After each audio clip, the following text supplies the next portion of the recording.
Okay, this is the first of two videos on due diligence. I wanted there's a lot of information here, so I thought it'd be easier just to break it up a little bit. So in this video, I'm going to cover just the area that's in the purple box on this diagram. This is the flow. I'm going to walk you through the steps, and then I'm going just so you can see the overall picture, and then I'm going to take you through each piece so you can see how it's done. Um, Due diligence is a very important process. It's after somebody says that they want to purchase or they would like to sell their property to me. We do the due diligence to make sure that there are no liens on the property or money owed that we don't know about. We need to determine whether there's a mortgage on the property because sometimes they don't tell us. We need to make sure that there is a clear chain of title of the property, which means that from as long as that property's been around, that it is passed legally and fully from one person to the next, to the next, to the next, all the way to the person who owns it currently and is selling it to me. If there's a break in that chain of title, that could mean that it could become difficult or almost impossible for me to sell it in the future. So I don't want that to happen.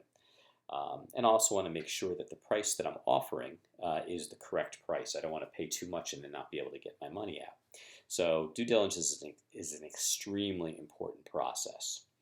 So to do that, if you start on the left-hand side of that purple box, you can see that there are three activities.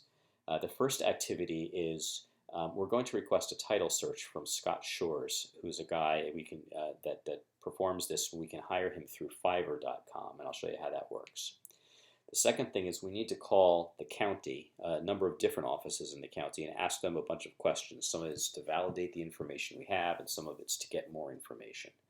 And again, I will show you how to do that. And then lastly, we need to get comps for the property, comparable properties to see how much they have sold for or how much they should sell for, and figure out what is the appropriate market price per acre. Now we do some of this work in the initial stage before we send the offer letters out, but this is where we do it more detailed and really make sure we have the price right. Because if we find out that we offered somebody $5,000 for a property, but the market value is $5,000, that means that I can't make any money on the property. We're offering too much. We have to adjust our price in the negotiation. Once all that information comes back, we'll look at that information and determine whether we think the due diligence passes or not. And I'll talk a little bit more about what passes and what doesn't. If it does not pass, then you simply send me a note with the reasons why you think that this property should not pass. Now, this is a lot of responsibility for you because I'm looking for you to find problems. And if there's a problem that says I shouldn't buy this property, I want you to help me find that information out before I make a big mistake. If you can't find any problems, which I hope is the majority of deals, but it won't necessarily be, then the answer is yes in the green box, and you go to the lower right, and that's where we go back into Podio, and we go into the property record in Podio and update the deal stage from due diligence. I've got to correct this. It's not to due diligence completed. It's actually to closed should be the proper status. And then you send me a task. You can send me a task through Podio to say, okay, go ahead and finalize the offer. Include any notes in that task regarding price. So you can send me as an attachment, or you can attach into the property record the spreadsheet with the comps in it, and then you can just in the task say that I think the average price per acre is this, and therefore you may want to adjust your price. That is the process for the due diligence. So let's take a look at it one at a time. So first we're going to go request a title search from Scott Shores on Fiverr, excuse me. Hold on. And I'm going to bring my browser over, and I'm going to go to Fiverr. Now you'll need to do this through my account, which I will give you access to so that I get charged for it. So I'm going to go in here, and I'm going to, as you see I've done it before, I'm going to search for title search. And this one right here, order fast title search, this is Scott Shores. You can see when I pull it down, this is Scott Shores. So I'm going to click on there. Now, in some cases, Scott Shores can't do it because he doesn't have access to data from the county. So before we actually request a gig, as they say, we're going to hit this button that says Contact Me. we're going to send him a message. Now you can see I've done this before.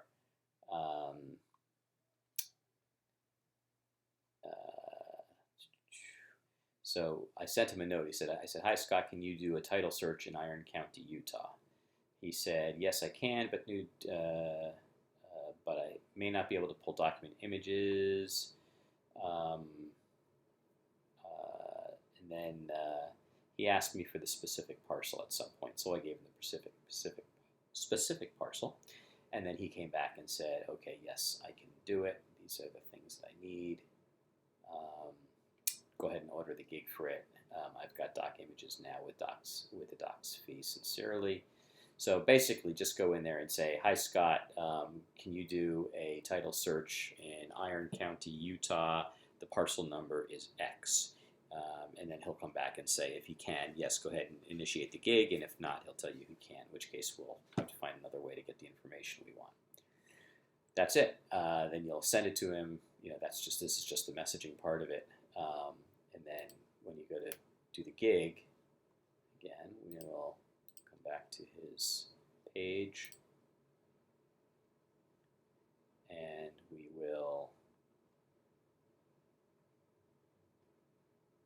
request a gig, usually something like that, and then we'll enter the information, and then he'll get the information to us.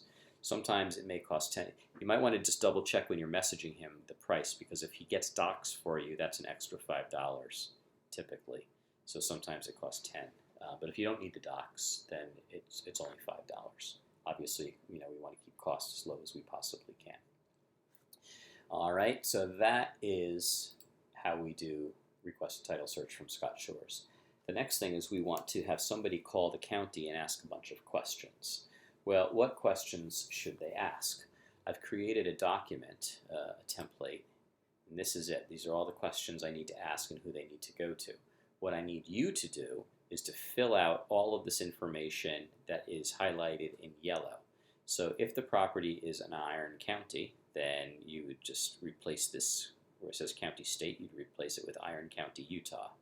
And then you'd go to the Iron County website and you would make sure that it's populated with this county assessor's phone number, the county recorder's number, the planning and zoning's number, and the county treasury. Now the way who we're going to have do this is another service called Fancy Hands, and they do projects that are 20 minutes long. So we want to make sure that they can accomplish it in 20 minutes. So it's very important that we get all this information correct so that they can be as productive as possible.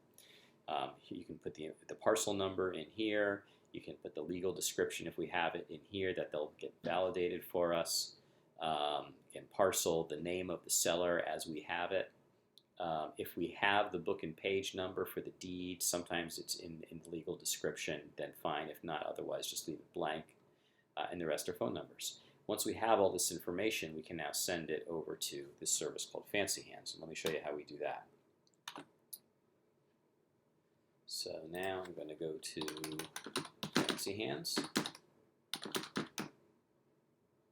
Oops, why is that happening? That's very strange.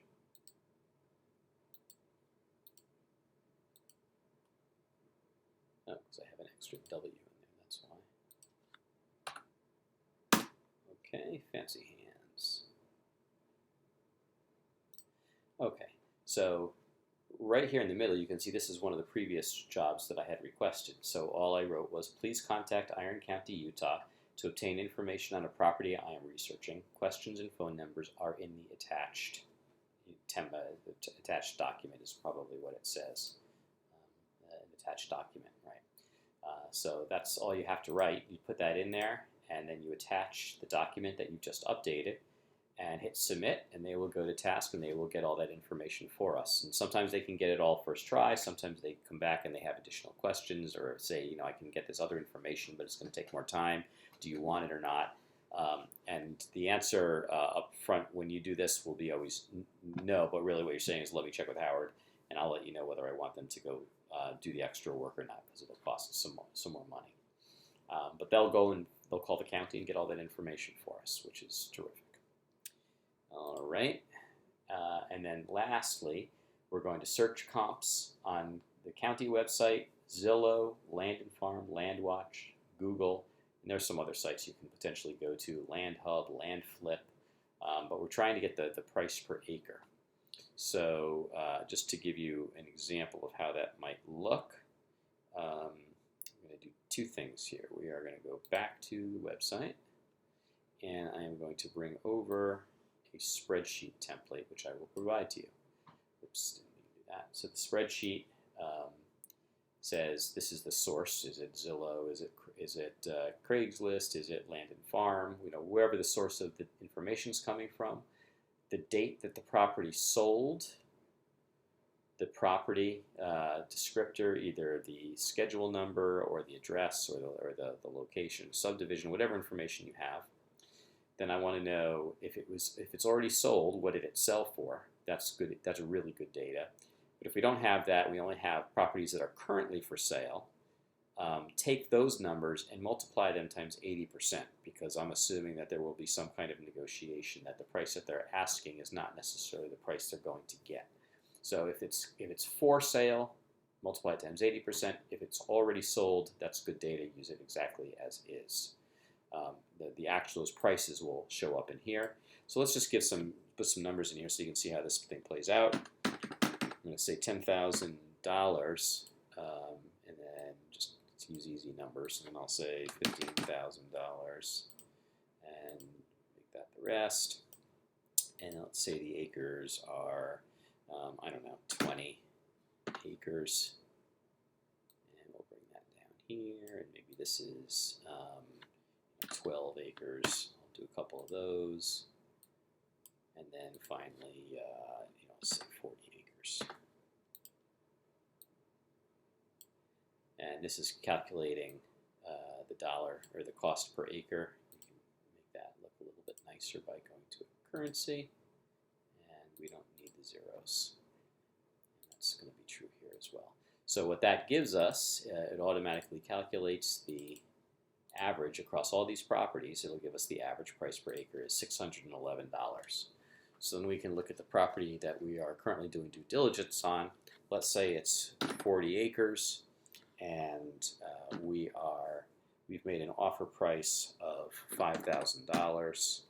Well, that means that if I say 5,000 divided by 40, we've offered them $125 an acre. That's probably just fine. And if we did the 611 like they asked, we would, the price would be 40 times 611 is 2440. So 24,440. Now what we normally do is we normally make the offer, say 25% of the market value. So just to do a quick back of the envelope sanity check, I can say this price times 0.25 equals 6110. I've offered them 5,000. So my offer is a little bit lower than probably what I should have offered, but if they're willing to take it, that's great.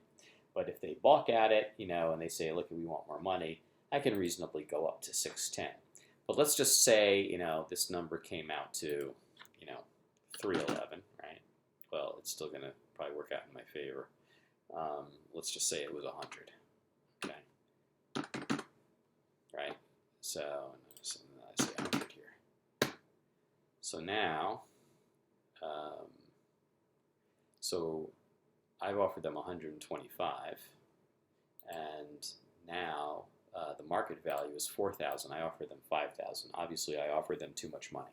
So I would need to go back and say, hey, guys, I'm afraid I can't pay this much money. We'll have to do it for considerably less. Anyway, that's the point of all of this, is to just understand what the market value is, so I can make sure that, if I take that market value and multiply it times 25%, that number should be equal to or more than what I've actually offered. Okay? I'll put this back. This should be the average of these, but I'll make sure that the spreadsheet's set up properly. Now, where do I get that information? Let's see. I can go to, let's try Park County Colorado. Search Park County data. Now my property is 27713. And now I'm going to go to, let's see, comparable sales data. So this is information that's available from them in that area. So perhaps what I want to do, because I've got this subdivision, is I want to find out the subdivision that my property is in and just pull out those. So I could take this information and I can download it to a spreadsheet, and I can just pull out the information that I think is most reasonable to me. Typically, I only want, you come up here, it says, okay, it doesn't do it in this one. That's fine. But I've got the sales date, that's good information. Maybe I only want to see the last 12 months, or if there's not too many properties that sold in the last 12 months, maybe I'll go to 24 months. If my property has good access, maybe I want to filter it by properties that have good access or water or electricity, whatever they're showing here. I might be able to get some more information, get better comps. But this is available through the county assessor site. Another place I can go to is Zillow. And so in Zillow, I know this property is in Hartselle, Colorado. Okay, and because I know where the property is actually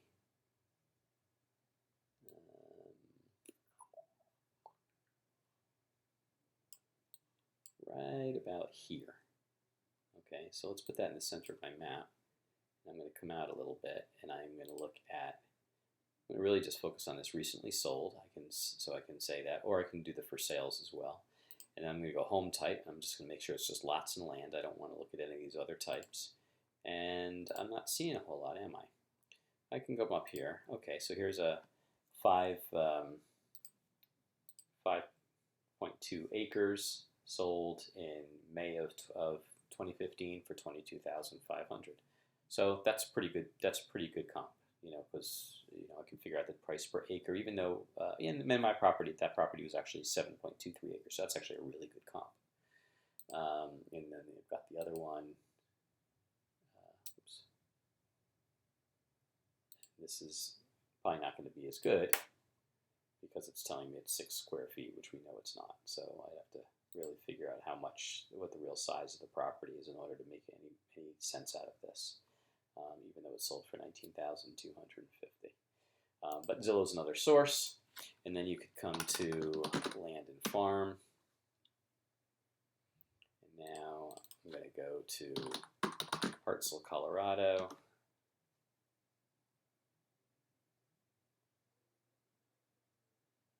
And I know my property is 7.23 acres. So what I might do is say, look at anything from 5 acres up to, I don't know, maybe 15. Search. And for some reason it's giving me properties that still have houses on them. That's kind of weird. I can go to property type and further eliminate certain kinds of properties that, so I only see what I want to see. And get it down so it's just raw land. But I would look down here and kind of get to the raw land stuff. This looks like raw undeveloped land. It says undeveloped land. 10 acres, and I can go in there and get the price. Here's another one, 5 acres, $9,900. Now this is a for sale price. This is not a sold price. So I would take that $9,900 and I'd probably multiply it times 80% because I don't know what the negotiated price would be once it sells. All right, and then there's other sites. I can give you those sites as well. But you get all that information, you put it on the spreadsheet, put them all down here. It'll calculate the dollar per acre and the average price per acre, and we can validate whether the current price is good. And that's it. I take those 3 pieces of information. Now, if one of the really key things here, what am I looking for from Scott Shores? I'm looking for, is there a mortgage on the property? Sometimes with land, it's not called a mortgage, it's called a trust deed. So if you ever see trust deed, that's a big red flag. That means there's a mortgage on the property. And then any kind of break in the title, he should point that out in his documentation, in his report. And if you see that, then you wouldn't want to do it. One thing you want to be always be cautious of, sometimes property is passed from parent to child. So let's just say the parent's name was John Smith and the child's name was John Smith Jr. and John Smith Sr. passed away. And it's actually John Smith Jr. who's trying to sell it to me, but the property is actually not in his name. It's still in the name of John Smith Sr. That would be a real problem because I'm buying it for somebody who's not authorized to sell it to me. So we want to really think through who, does the person who says they own the property really own the property? That's really important. With fancy hands, really a bunch of information is quite interesting. So when you call it planning and zoning, can a well and septic be put on the property? If there's no way to put water on that property, it's going to be really hard to sell because you can't put a house on it, or it'll just change. It doesn't mean you can't sell, it just means it changes the value of the property. So for example, in parts of Utah, you can get parcels of land, but there's no water rights with it. Well, if there are no water rights, then where can you get water rights? The fact is, you can't even buy them from the state of Utah. They don't sell them anymore. So you have to find somebody else that has water rights and is willing to sell them to you. So just you don't have to know all that detail, but if you see that there's no water rights or there's no access to the property, these are all little things that might indicate whether we should really be buying this property or not. To say no, we shouldn't buy the property is more from the Scott Shores side, that we don't think the title is clean, and therefore we think that would be legally difficult, a bad situation to buy.